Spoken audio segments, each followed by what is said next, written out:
As we're seeing around the world these days, labor strikes are a very strong form of protest and pressure for change.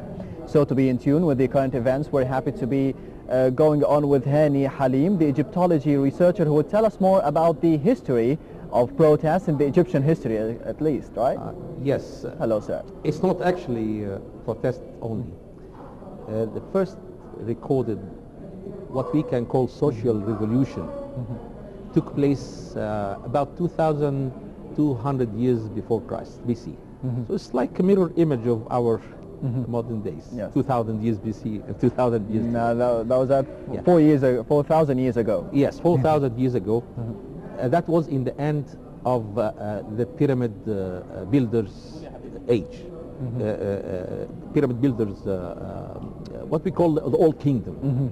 In the Old Kingdom, all the pyramids were built in the first 6 dynasties. In the end of the 6th dynasty, there came a king called Pepi II. He ruled for a long time, since he was like 4 years until he was 100. 96 years. So what happened after 96 years of rule? Of course, he lost control of the country. The rulers of different states or provinces gained more power, started Just the same political position that we had in the past having few their years. own armies. Yes. And he lost control. He wanted to strengthen his situation by having his daughter married to the sons of those rulers, and his son as well. So he tried. But in the end, we had long stop in the recorded history. We had nothing recorded in the 7th, 8th, 9th, and 10th dynasties. Almost complete silence. No artifacts that date back to this period. Very, very scattered few things. When we knew about this, we knew about it from a papyrus that was found in 1828 called Ipu Wer. This Ipu Wer you can find now in Leiden in Netherlands, in the museum there. Was found in 1828, and then they bought it. But that was the first recorded revolution that we know of. Yes. What was recorded on that papyrus told us about this period, apart as part of some other things, narrations, you can say.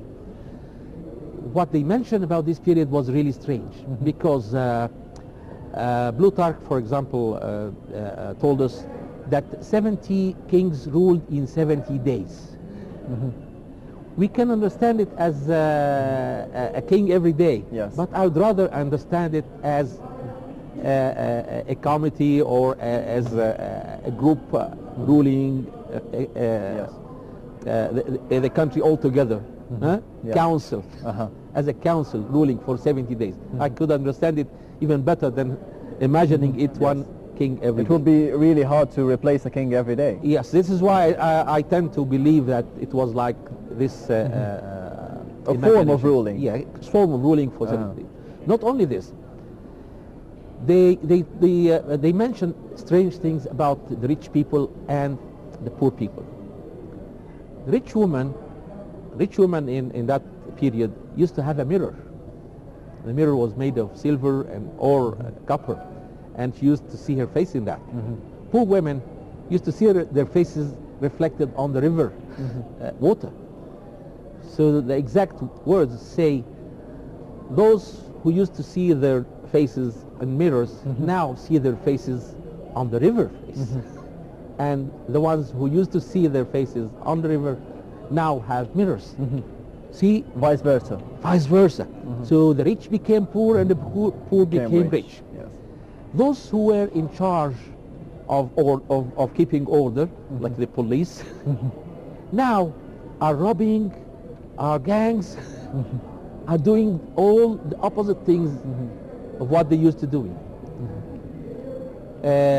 Rich people, children, are now thrown to the wall.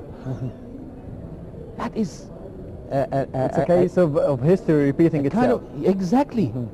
This is what we and beside this, we know about a kind of famine. The river stopped flooding for several years. Yes. So it was a kind of another commercial crisis for the country. Oh. In this period, Egypt lost all the skill of making good arts. Creativity is gone. And that continued for 200 years. To come out of these 200 years, and that's a solution We want to have today, they never borrowed money from anywhere. They went producing more food. And they went to this place that we know now as Fayoum. That was only a depression in the desert. They connected the Nile water to that and created a big cultivated area.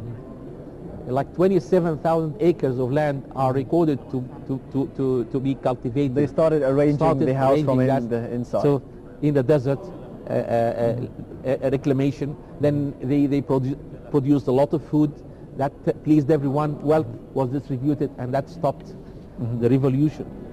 That's a good example for what productivity can do to a country that has a problem with the revolution. The economic problems. Yeah. So was the first revolution recorded a peaceful one? It seems to be a kind of peaceful, but not that completely peaceful. If you hear that children were thrown to the walls, and there was a kind, it's more like the French Revolution in a way, but not that bad. It was not that peaceful, I think. It's not a revolution that can be that peaceful. But it wasn't planned. It was just spontaneous. No one can tell you anything about this period because it wasn't recorded. We have very, very little recorded about it. And remember this Ipuwer, and think this ought to be studied on a larger scale now, and people should know and read more about what happened in this period, especially that we are more interested in it now. But the king who ruled for 96 years, how did he end up? Was he killed? In our history, in many cases, we just find his name gone, and you find a different name. And in the 7th and 8th, we started knowing, according to this Ipuwer and other sources, the kings were from an area south of Fayoum, this area. And there in the 8th and 9th, we found another like ruling family in Thebes, which is Luxor today. And then the unification of Egypt took place again. That was, say, 2,000 years BC. That was we under started the Middle Mina? Kingdom, the kings of the Middle Kingdom that we like to call the farmer kings. So after the pyramid builders, we had this social revolution, call it civil war, call it civil revolution, and then we had the farmer kings. So what were the consequences of such a revolution? The consequences of this revolution was that the common people grabbed the right for the other life. Before this revolution, only king had written on his tomb walls what we know as the pyramid texts. So only the king had the chance to have another life. And after this, in the Middle Kingdom, we started having the same texts that used to be only for the king, used for the common people on their coffins. The same texts of the pyramid were used later on. A form of equality. Exactly. So they got that. That is the most the main results of the revolution. Yes, the main result of what happened, what we can notice now. So you've mentioned the pyramid texts. Yeah. What do they include? Pyramid texts include something interesting. How would the king go up to heaven? How did he go up to heaven? Yes, their imagination. Ancient Egyptians showed their imagination of how their kings would go to the sky, up there, to the God who is up there. They imagined a rope of a ladder made of ropes. That was the first idea. The second idea was, you know, the whirlwind. Just whirlwind take him up there. Third idea is amazing. It's flying carpet. Flying carpets. 3 ideas were mentioned in the pyramid text about this. Yeah, because ascending to heaven was something that occupied their imagination. They always wanted to go up there. This is probably why they built the stepped pyramid in the very beginning. It's like stairway leading up there to the heaven. Are there any other interesting facts regarding the revolution or the pyramid texts? I would say these are the main things. I don't want to make up anything that's not there. But these are the facts that we know about. And later on, you started your introduction by mentioning strikes. There were labor strikes, like back in old Egypt. But that took place later on in what we call the New Kingdom. The New Kingdom. We had the Old Kingdom, the Middle Kingdom, and then let me continue this. Yes. It's a very simple and easy way to remember that. 3, 2, 1.5. If you divide the 3 by the 2, you get the 1.5. 3000 BC, 2000 BC, 1,500 BC. 3000 we had the pyramid builders, the Old Kingdom.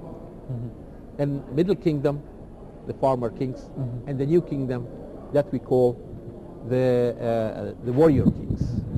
In between these two, the farmer kings, who became quite rich, were very much vulnerable because of their wealth and peacefulness as well. So they were invaded, and this is where the Hyksos invasion fit. Yeah, unfortunately we're running out of time, but it's an important note to take and to know actually more about the history of Egypt, the old history of Egypt and the pharaohs. Yeah, you're welcome anytime. Thank you very much, Mr. Hany Halim, the Egyptology researcher. Thank you very much for being with us on Nile Cruise today. Thank you. And now let's go out for a quick break and we'll be right back again with you.